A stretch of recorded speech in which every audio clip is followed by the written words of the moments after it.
Previous to a retired return to his hometown rural roots of Eckley, Oklahoma, Mike Moore won a sweeping Game 4 of Major League Baseball's 1989 World Championship Series. And tonight, Ricky Henderson leads off, per usual for the A's. Carney Lansford batting second. Same lineup as last night. Canseco hit a home run yesterday. Mark McGuire is the cleanup hitter. Dave Henderson, the biggest night of all, 2 homers and a double. He hits fifth. Terry Steinbach does the catching. The second baseman is the switch-hitting Tony Phillips. Walt Weiss is the shortstop, and the winning pitcher in Game 2 goes to the mound in Game 4, Mike Moore. After MLB legend and Hall of Famer Willie Mays tossed out a first pitch, Moore took his place on the mound at Candlestick Park and went to work against what was considered to be an extremely talented and dominant batting lineup for the San Francisco Giants. And for the Giants, he faces Butler, Oberkfell, and Clark. Mitchell in the cleanup spot. Matt Williams hits fifth. Terry Kennedy is the catcher. Greg Litton is in the lineup at second base with Thompson on the bench. Donnell Nixon in right.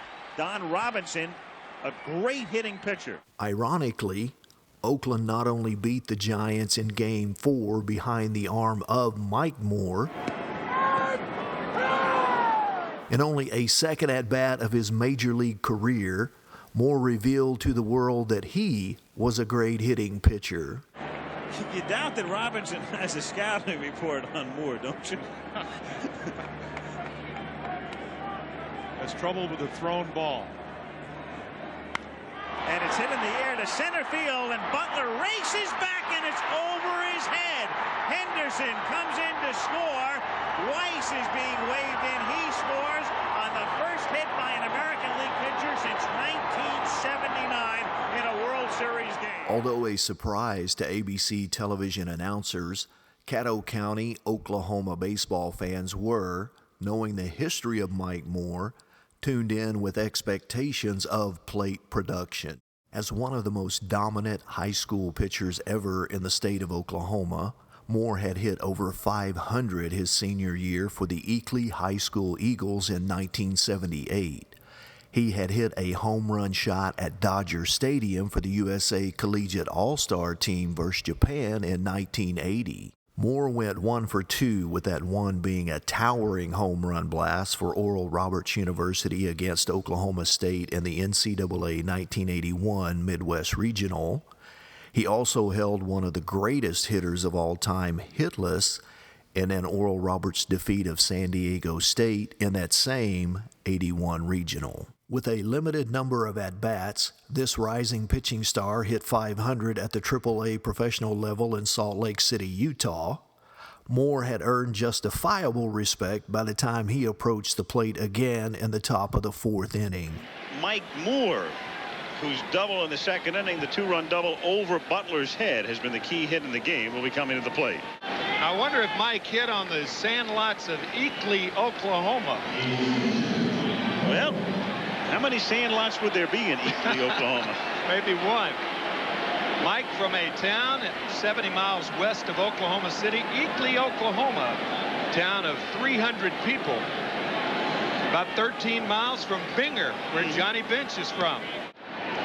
You notice how much respect Mike Moore is getting now that he had that double. They're pitching very carefully to him. It's 2-0, 3-0. No doubt the scouting report on him is pitch around him. Maybe they got a hold of the mirror.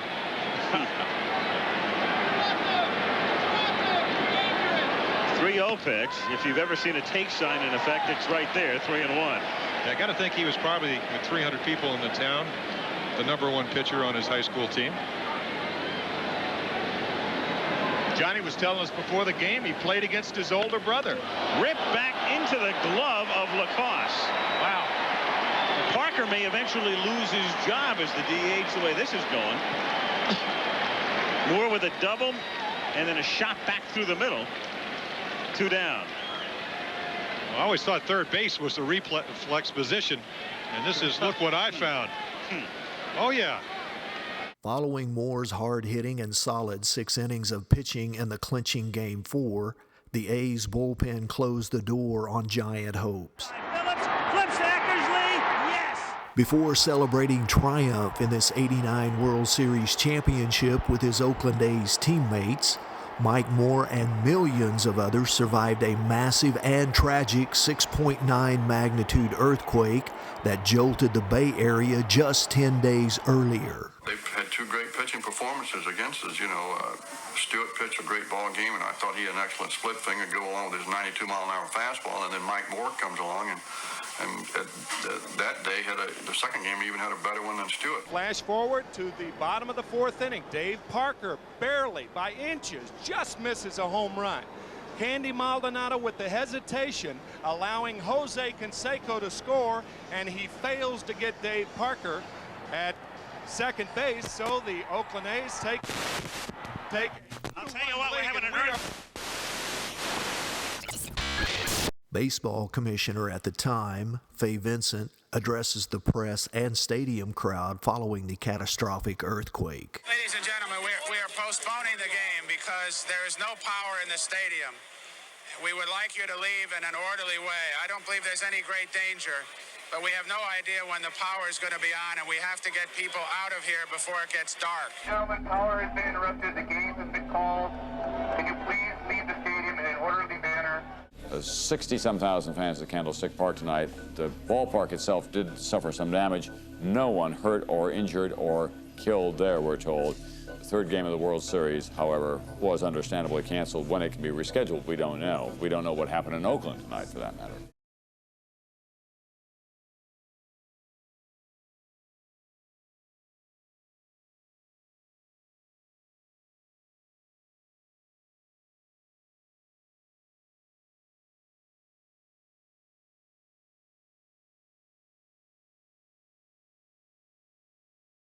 With future tragedy unknown to mankind, World Championship Series baseball in the Bay Area was stirring with excitement on both sides of the bridge in 1989. Dave Stewart had just shut out San Francisco to win Game 1. Hall of Fame pitcher and former three-time World Series winner Jim Palmer shared his personal take on the Giants' situation as they were to face Mike Moore in Game 2. They're going to have to score some runs to beat a better pitcher than Dave Stewart. Good pitching matchup as we get set for Game 2 of the 1989 World Series. Rick Russell, who won 17 for the Giants, and Mike Moore, who won 19 for Oakland. Well, fans, it all comes down to this moment. This is where it all gets decided. Johnson steps in, checks the signs, makes a few adjustments. This is a classic confrontation. He's digging in. Here's the delivery. And there it goes. He's going back, way back. It is going. It is gone. Pepsi, a generation ahead. The ball game's over. Mike Moore's Moneyball-style free agent acquisition by the A's in 1989 created an avenue of personal success unknown in his previous 7 years in the major leagues.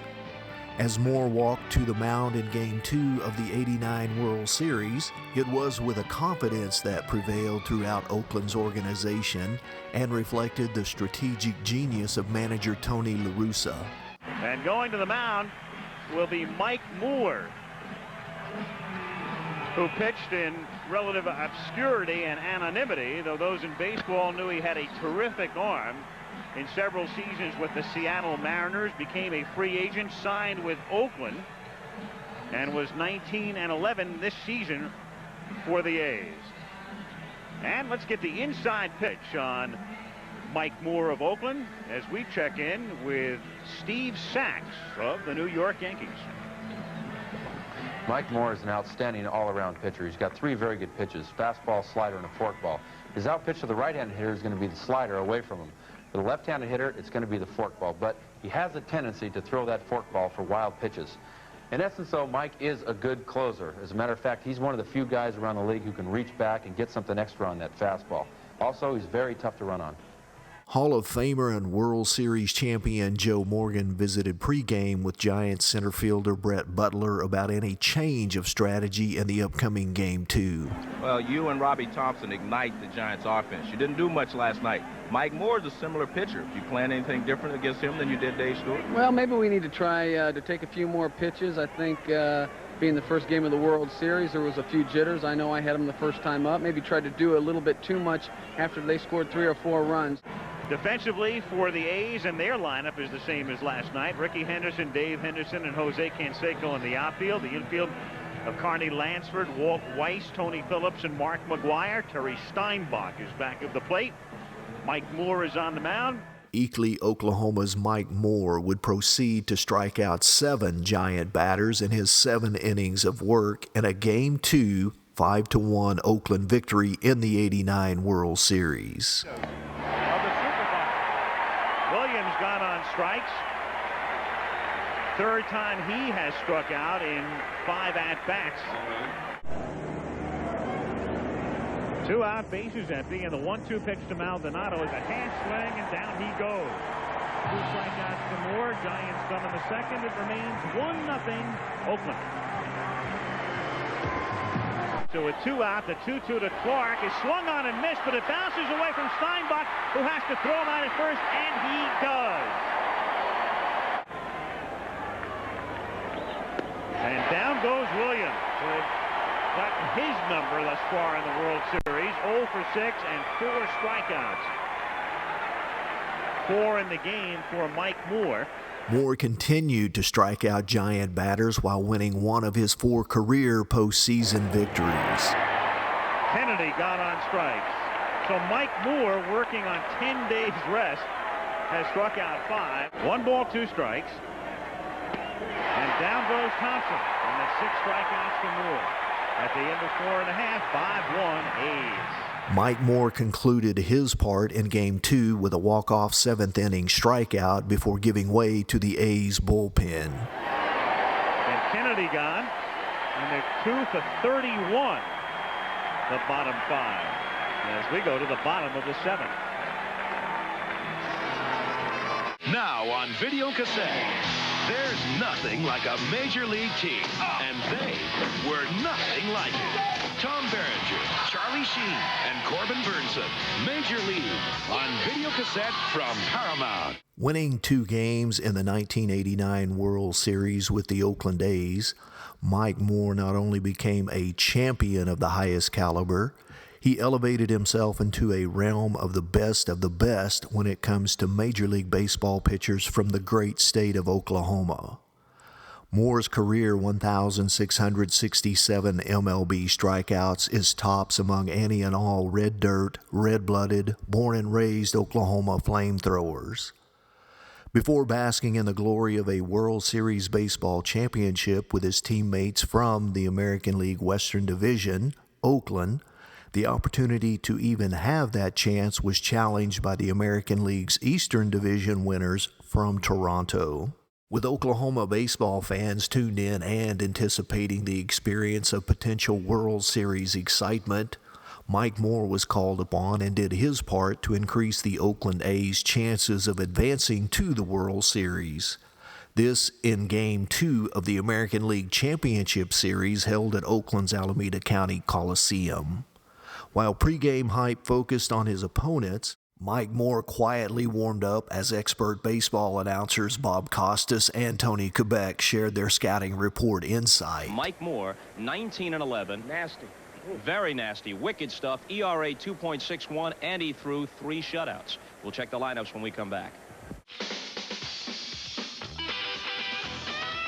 Bo knows baseball.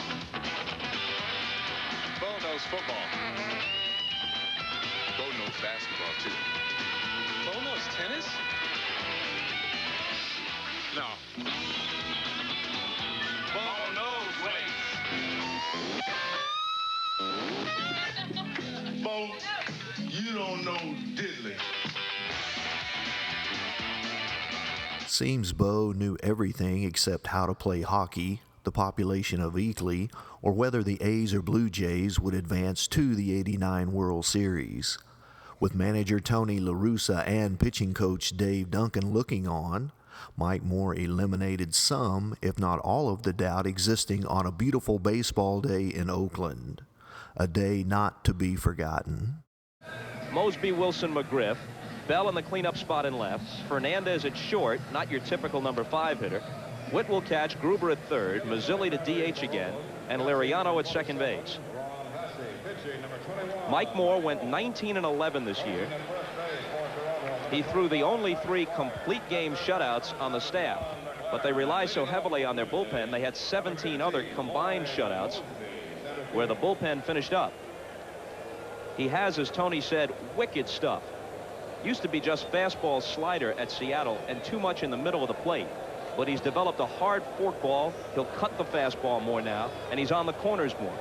Plus, he's come to a better team with good defense. You add it up, he goes 19-11.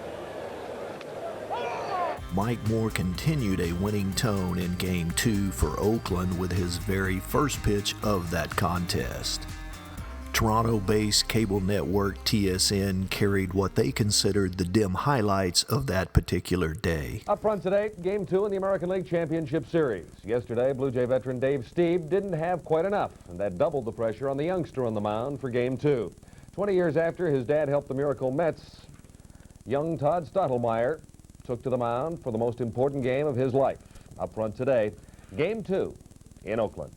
Todd Stottlemyre and Mike Moore, the starting pitchers in Game 2. Stottlemyre with a 10.13 ERA in 3 starts last year against Oakland. Moore, an important free agent signing by the A's last winter. Mark McGwire pulled one down the left field line in the 4th to score Carney Lansford and put the A's ahead for good. Meanwhile, the Toronto offense continues to struggle, and even when the hitters make contact, players like Tony Phillips were on hand to rob Lloyd Mosby of a base hit and save what would have been the tying run. Nelson Liriano was stranded at third.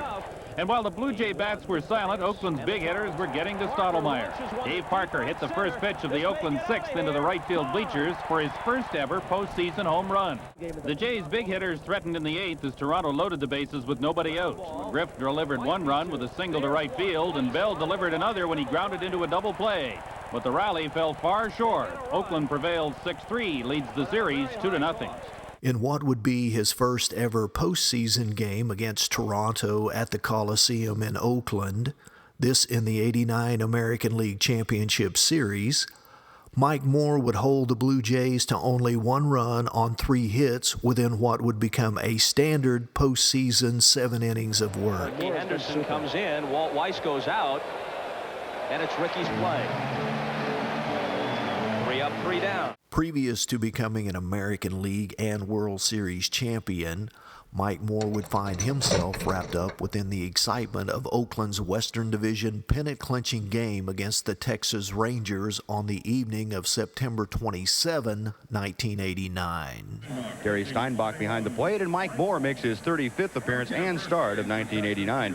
He won his 18th victory a couple of starts ago, that on the 19th against Cleveland. That set a personal career high for Moore. Against the Rangers, Moore has had 19 games, all of them starts against Texas. He's 8-4 with a 3.90 ERA, and that includes a start and a win over the Rangers this year at Arlington on June the 11th. Moore started the potential pennant-clinching game by retiring the side in the first inning, which featured announcers Bob Carpenter and Steve Busby, along with impressive defensive plays for Oakland. And on a breaking ball, Baines strikes out. Number 1 for Mike Moore. Breaking ball down and away. Right side, McGwire to the pitcher. Never bothered to use the glove, and it's a good thing he didn't. Just beat Manrique. Nice play by the Oakland defense. 2 outs. And the positioning of McGwire and Moore on this play is textbook. The way they handled the ball was not exactly the way you'd like to see it done. Bare hand to bare hand. But the throw was there in time. McGwire with those big hands. Both he and Mike Moore pretty good sized guys, and that's not really as difficult a play as you might think with the size of their hands. Mike Moore is a former Oral Roberts University collegiate player coming out of ORU in Tulsa. He was a #1 draft choice of Seattle. Had a lot of losing seasons with that club and finally got out to a winner. High chopper, and he'll retire. The Rangers 1-2-3 on 3 balls hit pretty softly. That's how the 3rd game of this series gets underway. On September 27, 1928, the A's Lefty Grove fanned the White Sox in the 7th inning with just 9 pitches.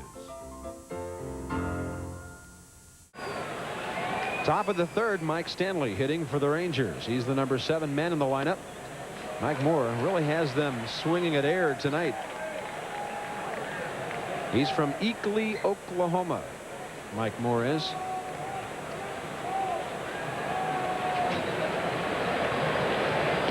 Good fastball down low. The population of Eakley, Oklahoma goes down every year when the Moore family leaves for baseball. Population 250. And then a few of them depart. 1 ball, 2 strikes.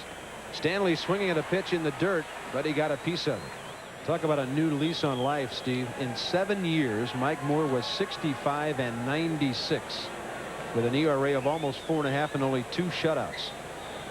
This year he's had a chance to win 19 games. He's already thrown 3 shutouts, and he at times this year has been the ERA leader. You know, Mike Moore, of course, struggling up there in Seattle. And it has to be difficult. That's not the easiest park to pitch in the American League. Probably the most difficult pitcher's park. Coming to one of the best, if not the best, pitcher's parks here in Oakland. And an obvious difference in team. A little more consistent offensively, defensively. 1-2 pitch. Got him swinging. Like Mike Moore came back with that split-fingered pitch, and Espy is gone. That is strikeout number 2 for the A's right-hander. Mike Moore seemed to be pitching at his best in this potential clincher as Santa himself showed up at Oakland's Alameda County Coliseum to support the A's pennant-capturing endeavor. Moore with a 2-2 pitch. Walt Weiss. Double pumps, and the side retired in 1-2-3 fashion. Rangers gone again here in the 6th, and we'll go to the bottom half. The Athletics by 5.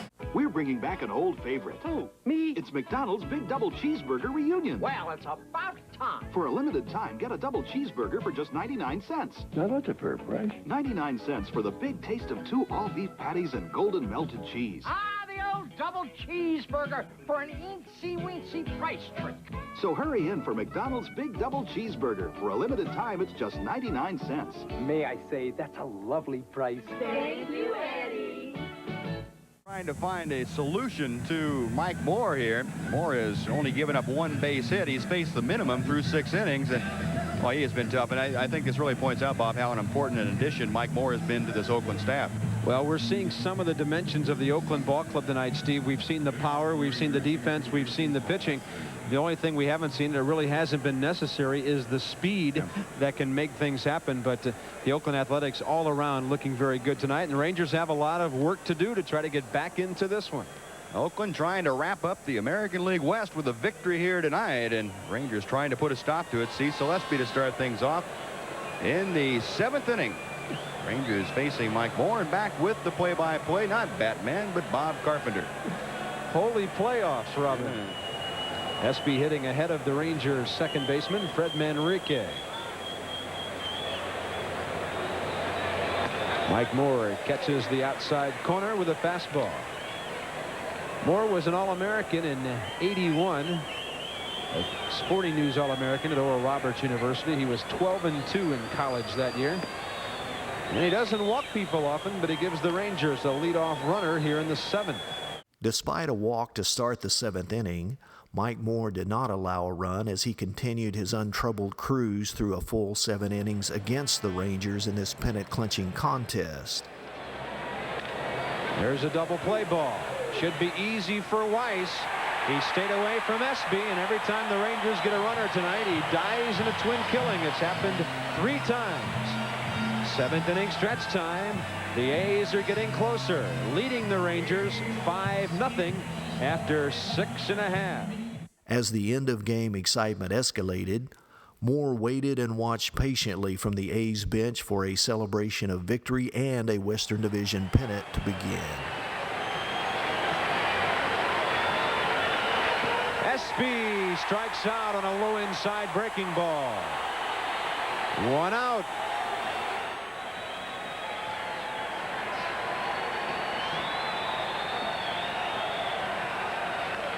Pop fly, short center. Gallego out. They're 1 out away.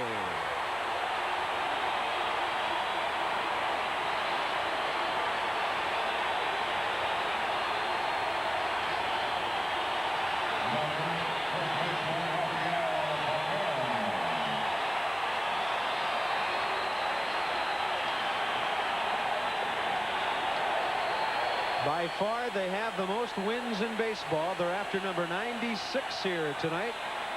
Rafael Palmeiro, 0 for 3, is the Ranger hitter.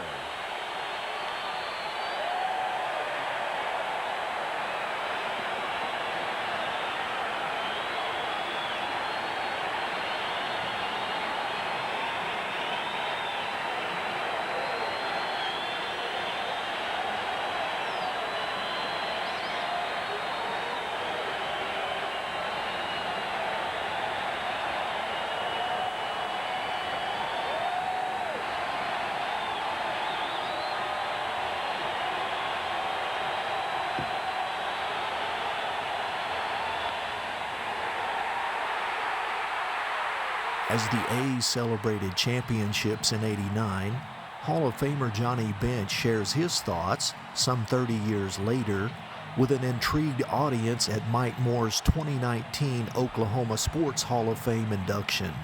He was dominating, and I actually went over to see him pitch. They may have been playing finger, but I came over to see him pitch, and he was impressive. Well, when you have velocity like Mike did, you know, and you can overpower certain guys, but he developed a breaking pitch. He had an idea on how to pitch, and of course, when he went to college at Doral Robertson and pitched and went out as the draft choice for the Seattle Mariners.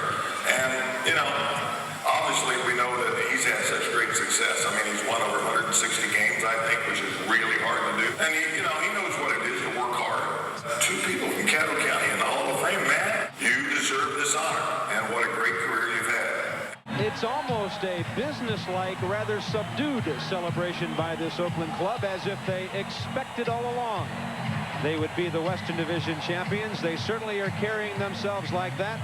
Dave Stewart will pitch tomorrow. Mike Moore did the job tonight. Steve Busby, it's the best club in baseball. There's no doubt about it. All facets of the ball game, that big man included right there. Power, speed, defense, pitching. And experience, young players, new players. That man deserves an awful lot of credit. Tony La Russa working around injuries to some very key players this year. Without Walt Weiss, Dennis Eckersley, Jose Canseco, Mark McGuire, Carney Lansford, all of them out for a time. Had a lot of trials and tribulations, but for the second straight year, the Athletics have won the American League West, and they will advance to the playoffs. The La Russa family celebrating another divisional title, and this one clinched in front of the home folks. Our hats off to Tony and the Athletics, the 1989 Western Division champions in the American League. Preceding pennant celebration, Mike Moore found himself in the middle of the Midsummer All-Star Classic. The first time the game was played in Anaheim, 16 future Hall of Famers participated in the longest All-Star game ever. There's a long drive to left field off the bat of Perez. Back goes Yastrzemski looking up. Home run. National League leads 2-1 in the 15th. Now, 22 years later to the day, the Stars return to the Big A, set to twinkle in the twilight. Major League home run leader Kevin Mitchell. His teammate Will Clark, the NL's top vote getter. The remarkable Bo Jackson. Another Bay Area bomber, Mark McGuire, of the defending champion Oakland A's of the American League. The Wizard, Ozzie Smith. The irrepressible Kirby Puckett. And Tony Gwynn of the Padres and Wade Boggs of the Red Sox. 8 batting titles between them. NBC Sports welcomes you to the 60th Midsummer Classic. From Anaheim, it's the All-Star Game. All-Star Pregame is brought to you by America's Pork Producers. Pork, the other white meat. And by Michelin. Michelin, because so much is riding on your tires. With every proud hometown fan adjusting their TV antenna, a farm boy from Eakley in Caddo County, Oklahoma, is introduced to the world on one of baseball's greatest stages of all time. From the Oakland Athletics, number 21, Mike Moore. From the Seattle Mariners, number 00, Jeffrey Leonard. The 1989 All-Star Game is brought to you by your Toyota dealer. Whatever car or truck you choose, you'll love the quality. Who could ask for anything more? And by Amoco.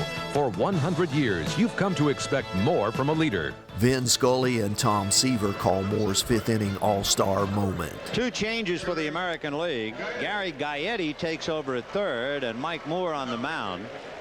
Mike Moore comes out of the bullpen, and he'll be pitching to Mike Scioscia, followed by Ozzie Smith, and then Tony Gwynn.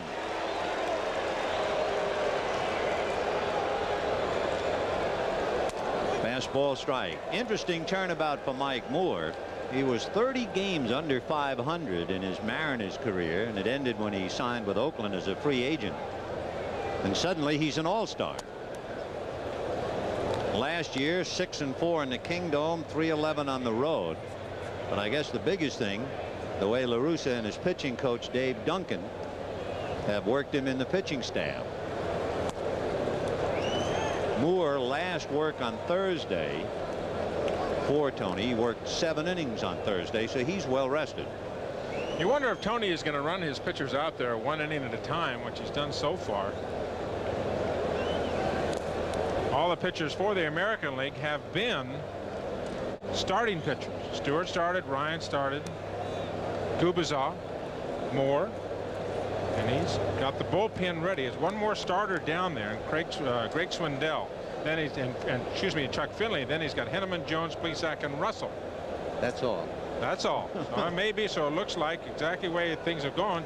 Swindell will pitch the next inning for the American League. Only problem there is if you have the extra inning game, then you get down with these short relievers, which the American League has at the end, and those guys aren't used to going more than 1 or 2 innings at most. Well, it's 5-2 in favor of the American League, and the National League's going to have to go to the whip if they're going to get close. Mike Scioscia in his first all-star at bat hits one down the left field line, foul and out of play. Sitting quietly, one of the premier relief pitchers, Doug Jones, and look where he's decided to sit, far from the madding throng. That's a great job. Isn't that something? I want to be alone. 3-2. A slicing fly ball to left. Bo Jackson is there. Ozzie Smith will be coming up with 1 out here in the 5th inning. And certainly you may remember Game 5, 1985 National League Championship Series. Tom Niedenfuhr of the Dodgers, and St. Louis set on its ear.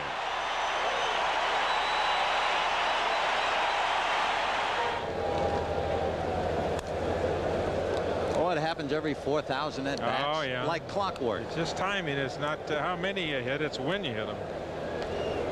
The wizard can do it. He is incredible. Single to center and fouled out. 1 for 2.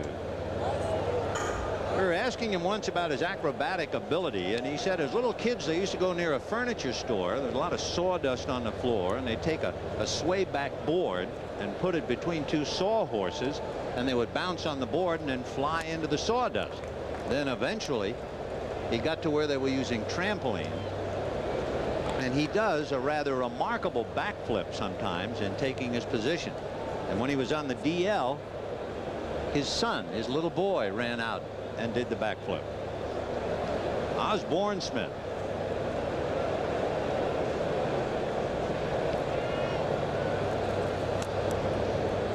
You ever tried one of those backflips? Oh, no. Thank you very much. Have you ever thought about No. No. 2-2. All I do is see pain if I think about doing that. Big breaking ball down at the ankles. So 3-2. The National League has had 1 hit since the 1st inning, and that's a scratch single by Tony Gwynn in the third. So they've been completely shut down, and all Lasorda can do is stand and lose weight. Chopper to the right side. There's Julio Franco. 2 down. Mike Moore, the pitcher here for the American League, has always been a favorite of Dave Duncan, the pitching coach for Athletics, and Tony La Russa. La Russa brought Duncan with him, one of his coaches, his pitching coach. There you can see the two of them together. They have been together when they were in Chicago and now in Oakland. Tony La Russa's right-hand man, Dave Duncan. And Moore, always loved him when he pitched at Seattle. Last year, second half of last year, he was 5-6. So what? Yeah, but he had an earned run average of about 2.25, and that convinced the Oakland A's to go out and sign him, certainly with the suggestion of La Russa and Duncan. Off speed for a strike. 1-1. By the way, we have been negligent in not spotlighting the coaches, and there's been a change in the coaches for the National League on the line. See if we can salute them. Half swing by Tony Gwynn. Coaching at first base is the National League honorary captain, Don Drysdale. Went into the Hall of Fame in 1984. Coaching over at third, the skipper of the Montreal Expos, who formerly was here with the California Angels, Buck Rogers. And it's still 5-2 American League. With Hall of Famer Don Drysdale looking on, Moore's walk-off fifth-inning all-star strikeout of Tony Gwynn remains a highlight of Oklahoma baseball fans to this day. And I would think for a baseball fan, this had pretty much everything you want, especially in the early innings. Folks, it doesn't get any better than this. You had a little bit of everything. You had power, you had speed, you had running, you had defense, you had just about everything, and they got a great show here tonight. And so the National and the American League with handshakes all around. Good show. We'll be back in Anaheim for a few more post-game remarks coming up right after this. It's McRib time at McDonald's. Grilled pork and that sassy sauce. Add fries and a Coke and you're talking chomp, but only for a limited time. The good time, great taste of McDonald's. McRib chomp.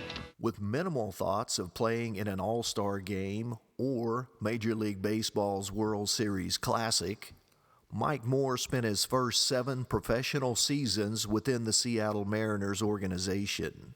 Moore was drafted number 1 in 1981 after an All-American NCAA Division I performance for Oral Roberts University in Tulsa. Although exciting within the realm of the baseball world, being selected number 1 in the June summer draft in 1981 translated into starting a pro career with the worst team in the major leagues at that time. Moore was sent to the Mariners AA farm team in Lynn, Massachusetts. He started 13 games, pitched 94 innings, and earned 6 victories while helping the Sailors conclude the second half of their season. In 1982, Mike Moore pitched 1 game at the AAA level, this before being called up to the major leagues by the Seattle Mariners for the remainder of their season. As a rookie, Moore would start 27 games and post his first 7 wins at baseball's highest level of competition.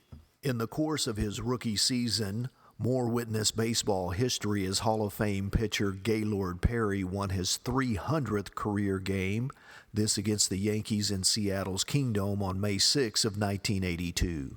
And a congratulations to his teammates. And ladies and gentlemen, you're in on baseball history. There's one of the great ones right there. The following year, in 1983, the Mariners assigned Mike Moore to their AAA-level Salt Lake City club, where he began the season starting in 11 games before being called up to the big leagues, never to return to the minors again. Moore would start 21 games for the Mariners and conclude his season with a 6-8 one-loss record. During Moore's evolution years, important eyes were always watching.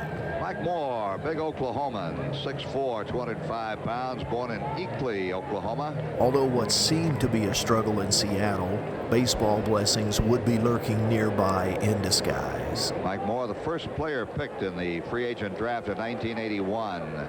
First player in the nation.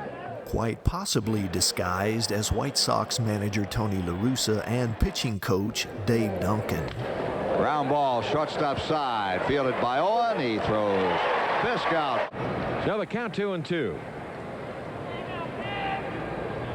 Struck him out. Although a few family members, friends, and fans from Oklahoma would make the trip to Seattle to watch Moore perform in the Kingdome, most would tune in to see him pitch via satellite television in the early to mid-1980s. In the very first few years, Moore's mom and dad, Oleta and Vernie, would visit nearby neighbors in Eakley to witness and experience the enjoyment of their son's continued progress at the Major League Baseball level. Well, yeah, you know, back when the satellites, you know, first came out, and we had one, and, you know, several different satellites that you'd have to crank this thing around, but I knew about which one, and, but anyway, his parents knew when he was going to be a pitching, and I mean, I'd find it, and I mean, they'd pull in the house. I mean, just about game time. His mother and dad would pull in there, and we'd watch him play ball. And play ball he did for 7 years for Seattle, with a touch of greatness and a sprinkle of strife. If relating to two extremities defines bipolar, then baseball for Mike Moore in Seattle was just that. Woo, good fastball. Foul tip. Washington asking the umpire where it was, and he said it was a good strike. Swung right through it. This kid is a good strikeout pitcher. He's averaged over 150 strikeouts here. There's one ripped right at the right fielder. Compliments from Yankee announcers seemed to fit the moment of action, but criticism while working a 3-up, 3-down inning remains a mystery to this day. 1 ball, 2 strikes on Cerrone. There's Mike Moore.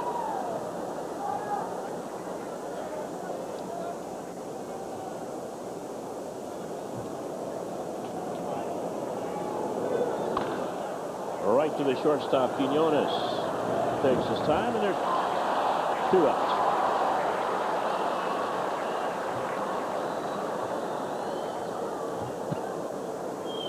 Well, that was a good pitch to hit, Billy.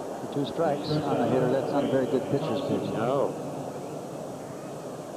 Mike Moore doesn't impress me too much right now, Phil, at this point. I've just seen him a couple times, and I'm not very impressed. No, not today. Of course, this is one of those days that the hitters are making the pitchers not look impressive. Wayne Towson struck out in the 2nd inning, and he takes the ball. Towson went after a high fastball that might have been on strike zone.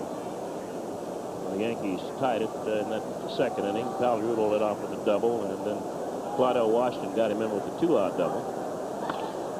That'll be caught by Quinones, and that'll retire the side. Little loop in the short. 3 up, 3 down. At the end of 3.5 innings of play, the Yankees 3 and the Seattle Mariners 3. Prior to becoming Oklahoma's first ever first-round, first pick in the 1981 Major League Draft as an Oral Roberts University Titan, Mike Moore also pitched for the Liberal BJs in 1979 and 1980. This during his summer breaks from school. Within the course of Moore's time off, he was selected twice as Pitcher of the Year and All-American at the National Baseball Congress World Series.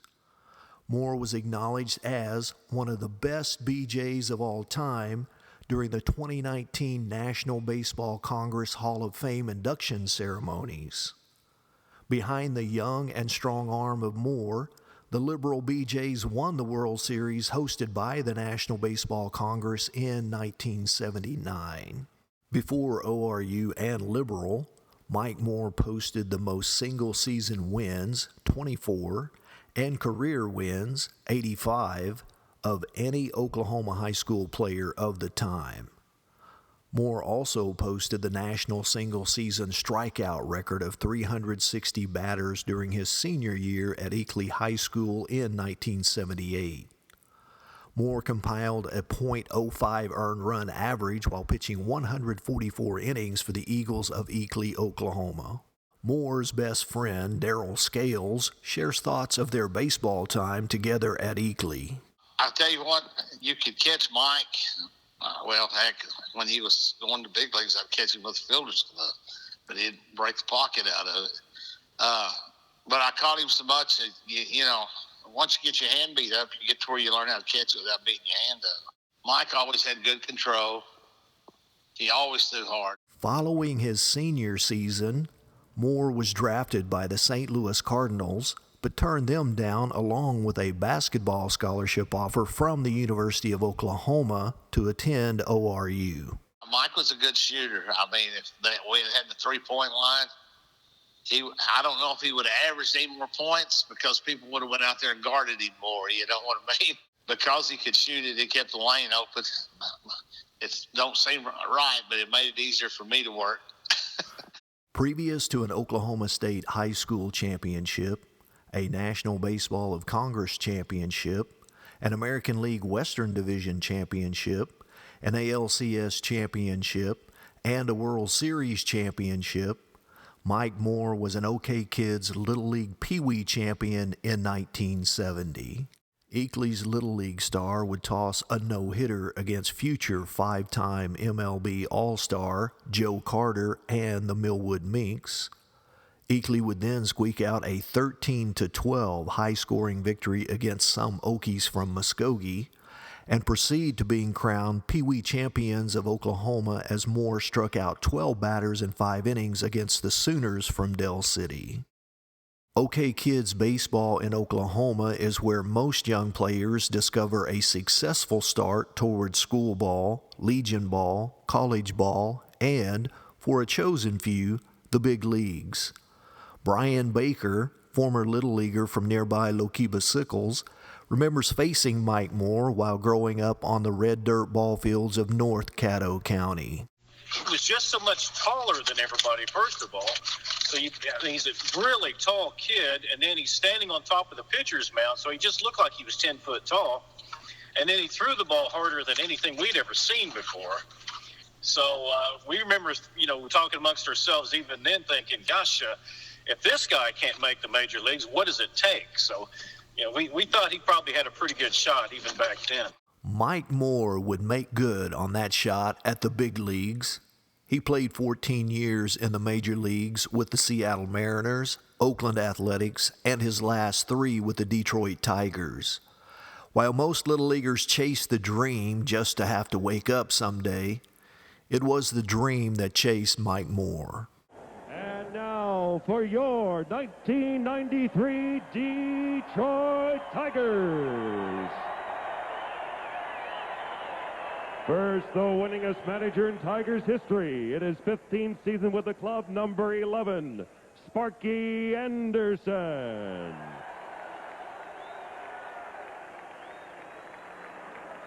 And the Tigers starting lineup, leading off and playing left field, number 4, Tony Phillips.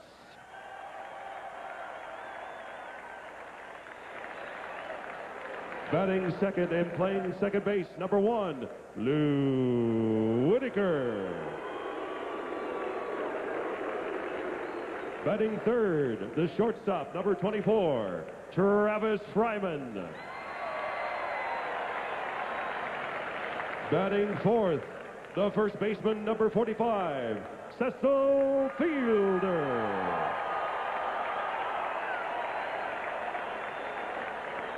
Batting fifth, the designated hitter, number 23, Kirk Gibson.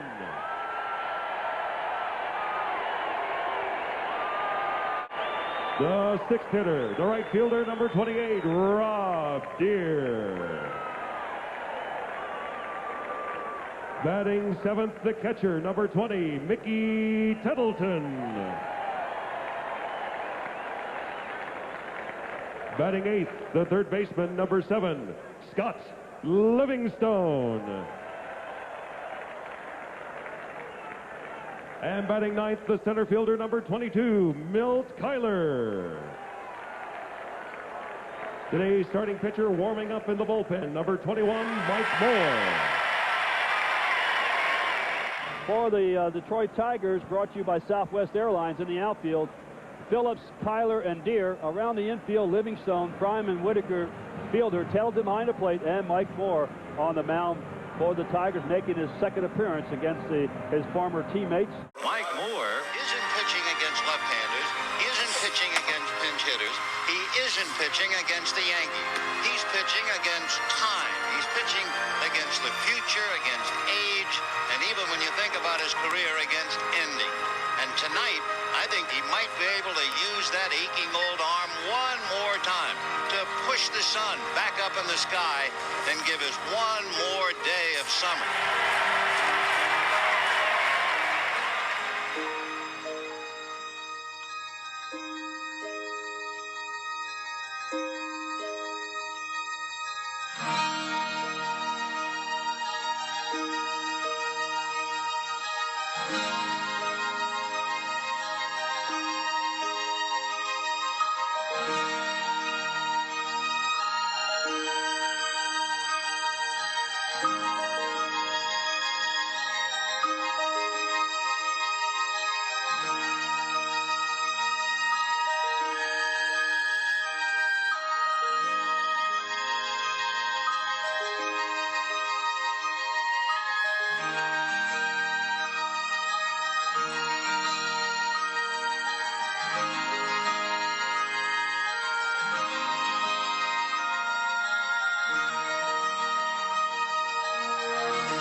Friday Night Lights in this western Oklahoma neighborhood are diamond-shaped. Hands on three. 1, 2, 3, Panthers. Pitch and catch mean what they have for most of the past century. Second base, Jerry's a second. We caught the Lokiba Sickles baseball team preparing for district play. Twos, you're on the bases first. Get a helmet. Their head coach, Cody Thiessen, directing traffic. On the mound for batting practice and simulated games, a guy named Mike Moore, who grew up in Eakley, Oklahoma, a few pastures west. I loved the game. I was blessed to do what I did, but that's not who I am. Moore himself lived in Arizona for a while after he finished playing, but he was always drawn closer to home and closer to that time when he was a kid. You can give me a small town anytime over the big city. These boys weren't even born when Moore threw his last major league pitch, but players like senior Alex Leon count themselves lucky for the past 6 seasons. I don't know how to say it, but he's something more than that. Something special to have here. Retired at age 36, Mike Moore made a pretty good living for those 14 major league seasons. As a volunteer coach now, the wage gap is huge, but the rewards for him and for these Panthers are worth more than all the diamonds in the world.